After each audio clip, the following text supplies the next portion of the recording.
Ideme teraz opäť do našej kuchyne, kde sa už usmieva nielen Karinka, ale aj môj menovec Andrea.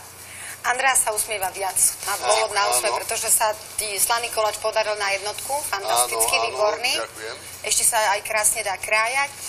Andrea, možno je fajn povedať, že dá sa to jesť aj teplé, ako obed, ale aj studené, ako olovrant. Ako olovrant, alebo aj ako taká pochutina, keď príde návšteva. Výborne. No a čo nás čaká v treťom recepte? V treťom stupe budeme používať teraz slovenský topinambur, ktorý budeme používať v surovom stave.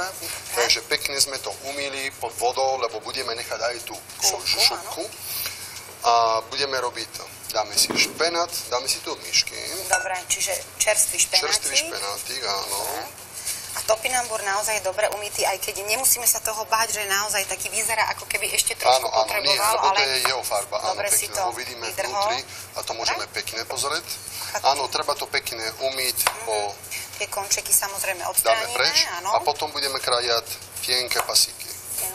A jedna vec sme nepovedali, že z tohto môžeme robiť krásne, fajné, kvázi zdravé ranolky. No, predstav si. Napríklad, hej. Dobre, ale potrebujeme k tomu olej, ale keď si... Áno, tak aj zdravší olej dneska máme, no. Dáme to aj do rúry, môžeme zapiecť do rúry a už nie to bude zdravšie.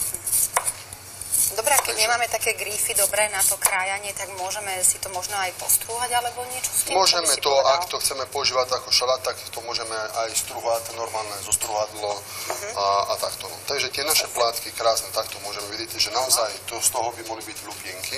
Ty si to skúšala takéto surové však? Áno, ale prvý aj posledný krát. Surový prvý a posledný? Áno, surový. Uvidíš, to uvarené je perfektné. Uvarené, možno ten slaný koláčik, tá polievočka. Naozaj to je to, že keď ten náš jazyk nie je zvyknutý jesť niektoré veci na začiatok. Áno, na začiatku, áno. Na začiatok, áno, to môže znieť také, no. Ale zase v kombinácii s niečím, tak to môže byť, ja som to naozaj len samotná. Tak, to sme si dali. Špenát, topinambur. Dáme si sherry paradajky, len tak na polovicu nakrájame. Troška si pridáme taliansko, lebo tu máme sherry paradajky, máme mozzarella guličky a máme aj zelenú rybiču, do toho budeme dávať. Áno. Dobre. Čiže bude opäť taký pekný farebný ten šaláčik. Áno. Dobre. Mozzarella guličky necháme, áno, takto celé, lebo to sú takto pekné. Áno. Môžeme dať všetky. Dobre.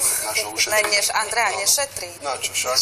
Na čo? No jasné. Dobre, olívy zelené tiež necháme celé. Toto sú aj s kôstiou, lebo tu sú veľké. Dobre, áno. S kôstiou. Trošička olivový olej.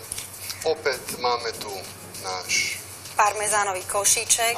Ty si majster v tomto. No. A dnes si sa pochlapil, pretože dnes si taký riadny košisko upiekol. Minulé len taký malý košíček, pamätáš? Tak Andrea nás to vtedy učil. No, Andrea, zastávam si ťa.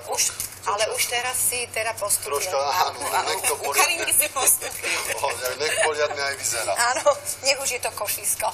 No, na budúce taký svoj nápradlo. Na bielizeň nám upečie. No, za chvíľu Veľká noc, tak pre vás budem pripravovať veľkonočné košičko parmezánové. Ale vy ste si ubehli. No, ale my vieme o čom. Na bielizeň, Veľká noc. Ale stále o parmezáne, de facto. Áno. Že, Andrea?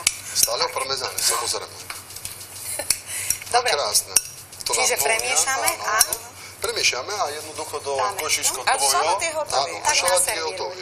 Aby sme to videli, výborne. Jednoduché, rýchle, zdravé. Veľmi pekne ďakujeme, že si nám predstavil topinambur. A ja sa teším. Aj Karinka sa teší. A určite to vyskúšame. A ty si tu ešte, počkaj, Adriana, niečo Ja som vám pripravil niečo sladké. Andrea, ďakujem. Ďakujem, Andrea. Na cestu.